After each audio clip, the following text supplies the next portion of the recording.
आपण सर्वांना कला वैभव टीमकडून मराठी भाषा गौरव दिनाच्या खूप खूप शुभेच्छा. मागे व्हॉट्सअपवर एक पोस्ट आली होती.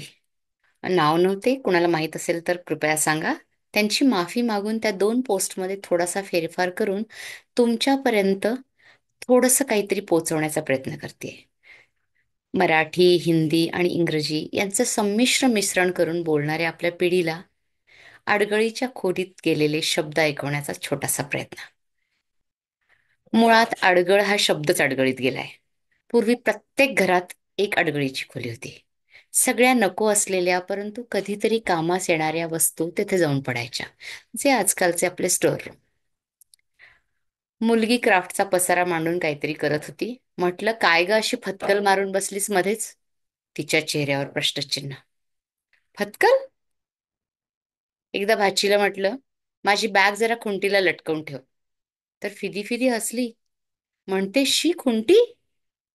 व्हॉट्स दॅट? आता काय सांगू तिला. आमचं लहानपण वाड्यात गेलं. त्यामुळे खुंटी, कोनाडा, फडताळ, ओगराळ, रोळी, घंगाळ, ओटी, परसदार, माडी, पोटमाळा हे आमच्या रोजच्या वापरातले शब्द. किती उशीर झाला रे मन्या, दिवा मालव आता, असं आजी हमखास म्हणायची. लाईट आले आणि अनेक तऱ्हेचे दिवे गडप झाले. जेवताना आजी नेहमी गोविंद म्हणजे एक घास काढून ठेवायची. हल्ली वाती वळायच्या नसतात तर विकत मिळतात. जेवणाचं पान वाढायचं नसतं तर सर्व करायचं असतं. भात वाढ म्हणायचे नसते तर भात दे म्हणायचे असते. देवघरातील वात शांत करायची नसते तर विझवायची असते. चंदनाचे खोड आणि सहाणीची जागा रेडीमेड गंधाच्या खडून घेतलीये. बुशर्टची जागा टी शर्टनी घेतलीये. नऊवारी लुगड्याची जागा सारीनं घेतलीये. यथेच्छ खाण्यानंतर हल्ली तडस लागत नाही तर ओव्हर इटिंगमुळे स्टमक टाईट होतं. पित्त न होता ऍसिडिटी होतं. थोबाड रंगवायचं नसतं तर एक टाईट स्लॅब द्यायची असते. खाण्याची बशी नसते, प्लेट किंवा डिश असते. चहाची बशी हा प्रकार तर आपला इतिहास जमा झालाय. थालीपीठ थापायला पळसाचं किंवा केळीचं पान नसायचं. प्ला केळीचं पान असायचं, पण आता प्लास्टिक शीट. ते भाजायला बिडाची काहील जाऊन नॉनस्टिक तवाही आलाय. कात्रीची सीझर झालीये, शिवणयंत्र सुईंग मशीन झालंय. डाव, पळी, भात्या, कालथा, उलथन, ओगराळ आता सर्विंग स्पून, स्पॅच्युला झालंय. बाग जाऊन बेंच आलाय, वजन काटा जाऊन वेइंग मशीन आलंय. चालायचंच नाही का? कारण आता हे शब्द अडगळीच्या खोलीत न जाता स्टोर रूम मध्ये जाऊन बसलेत. आपणही आता जमान्याशी जुळवून न घेता इझिली ऍडजस्ट होतोच की. त्यामुळे फार विचार न करता एक डुलकीऐवजी पॉवर नॅप घेऊया, सकाळ झाली की मॉर्निंग वॉकला जाऊया.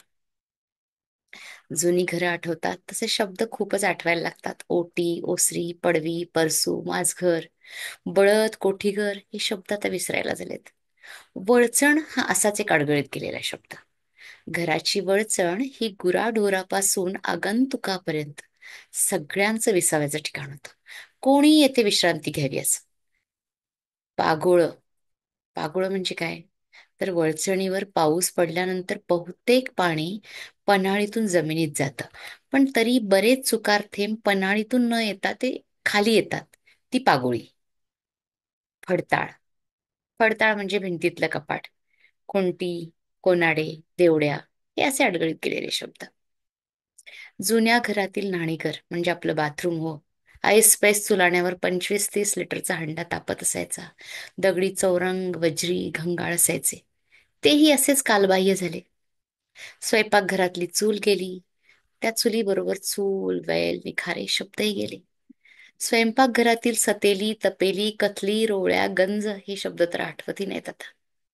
ओगराळ हा शब्द असाही अडगळीत गेलेलाच. काथवट हा शब्द तर इतिहास जमा झालाय. काथवट म्हणजे लाकडी परात बर का. हिंदीतली मन चंगा तो कथोटी में गंगा ही म्हण त्यावरून झालेली. सूप खुंटीवरून बाउलमध्ये आलं. जेवणाची पितळी, वाटकावण, बसकर, मडक्याची उतरंड, फुंकणी, उखळ, मुसळ, खल, बत्ता, जात, खुंटा, पावशेर, शेर, मण, गुंज, आतपाव, चटाक सगळं गायब झालंय. बदलत्या काळाबरोबर पिकदानी सोडून सगळीकडे बिनधास्त आणि बिनदिक्कत पानपराग आणि माव्याच्या पिचकाऱ्या टाकणे हा जणू आता हक्क झालाय. अडकीत त्याचा हळूहळू हद्दपार होऊ लागलाय. उंचीवर घर असेल तर घरात प्रवेश करण्यासाठी उताराचा रस्ता असायचा पूर्वी. त्याला चोप म्हणायचे. घरात प्रवेश केल्यावर लगेच दोन्ही बाजूला बैठक असायची. तिला ढाळस किंवा ढेलच म्हणायचे. हे पण अडगळीतली नाव. काळानुसार आणि गरजेनुसार असे अनेक शब्द गडप होत असतात. तसेच खूप नवे नवे शब्दही वापरात येत असतात. भाषा ही सतत समृद्ध होत असते.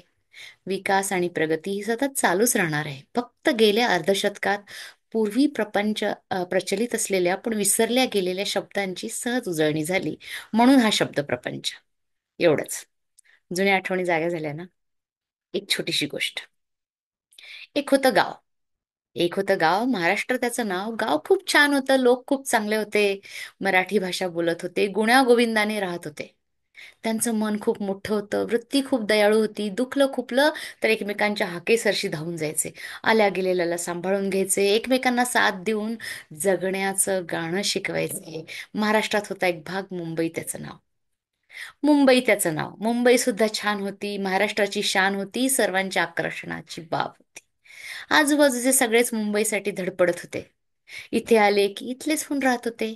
अतिथी देवो भव. या उक्तीनुसार महाराष्ट्रातील लोकांनी सर्वांचं आदरातिथ्य केलं. पाहुण्यांचा मान म्हणून मागतील ते देऊ लागले. हळूहळू परिस्थिती बदलू लागली. अतिथी जास्त आणि यजमान कमी झाले. मुंबई कमी पडू लागली, आजूबाजूला पसरू लागली. सगळ्यांचीच भाषा वेगवेगळी होती. मराठी आपली वाटत नव्हती. प्रश्न मोठा गहन होता. प्रश्न मोठा गहन होता, पण माणसं मात्र हुशार होती, दूरदृष्टीची होती. त्यांना एक युक्ती सुचली.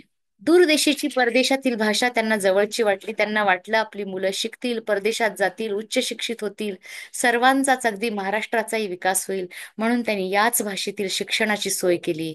आजूबाजूला या भाषेत बोलणारे पाहून मराठी माणसंही खंतावली. आपल्यालाही आलंच पाहिजे म्हणून याच भाषेत शिकू लागली. मग हळूहळू मराठी कोणीच शिकेना, मराठी कोणीच बोलेना, मराठी कोणीच शिकेना, मराठी कोणीच बोलेना. बोलीभाषा बदलली, सगळा नुसता कालवा झाला.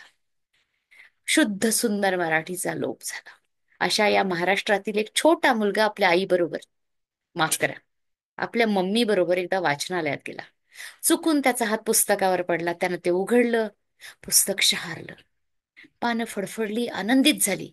त्यांना वाटलं, निदान आज तरी आपल्याला कोणी वाचेल. इतक्यात त्या मुलानं विचारलं त्याच्या आईला, which language is this? Mummy खूप सजग होती. मुलाचं हित जाणत होती, सगळं ज्ञान पुरवत होती. पुस्तक जागेवर ठेवत म्हणाली, अरे खूप पूर्वी, म्हणजे तुझ्या आजोबांच्या काळात मराठी भाषा प्रचलित होती. आता कोणी नाही ती बोलत.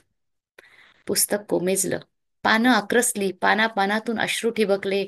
पण हळहळ वाटण्याचं काही कारण नव्हतं. कारण आता मराठीसाठी दुःखी होणारं काळीच कोणाचंच उरलं नव्हतं. महाराष्ट्राची शान मराठी भाषा. आमच्या घरात तुळस आहे, मनी प्लांट नाही. आमच्या स्त्रिया मंदिरात जातात, पबमध्ये नाही. आम्ही मोठ्यांच्या पायाच पडतो. आम्ही मराठी आहोत आणि मराठीच राहणार. काकीची जागा आता आंटी घेते. वडील जिवंतपणीच डेड झालेत. भाऊ ब्रो झालाय. बहीण सिस. आई जिवंतपणीच ममी झालीये. घरची भाकर आता कशी आवडणार हो? 5 रुपयाची मॅगी आता किती यम्मी झालीये. मराठी माणूसच मराठीला विसरू लागलाय. आपली संस्कृती लोप पावण्यापूर्वी ती जपण्याचा निदान प्रयत्न तरी करावा. आजपासून शक्यतो मराठी लिहिण्याचा, बोलण्याचा, शेअर करण्याचा कृपया प्रयत्न करूया. 27 फेब्रुवारी हा मराठी भाषा दिवस म्हणून साजरा करतो. घर, कुटुंब, आप्तेष्ट यांच्या पलीकडे देखील शक्य तिथे मराठीत संवाद करूया. मराठी आपली आई आहे, आईला विसरू नका. मराठी म्हणजे गोडवा, मराठी म्हणजे प्रेम, मराठी म्हणजे संस्कार, मराठी म्हणजे आपुलकी आणि मराठी म्हणजे महाराष्ट्र. मराठीला माय मानणाऱ्या सर्व मराठी बंधू भगिनींना मराठी भाषा गौरव दिनाच्या परत एकदा हार्दिक शुभेच्छा.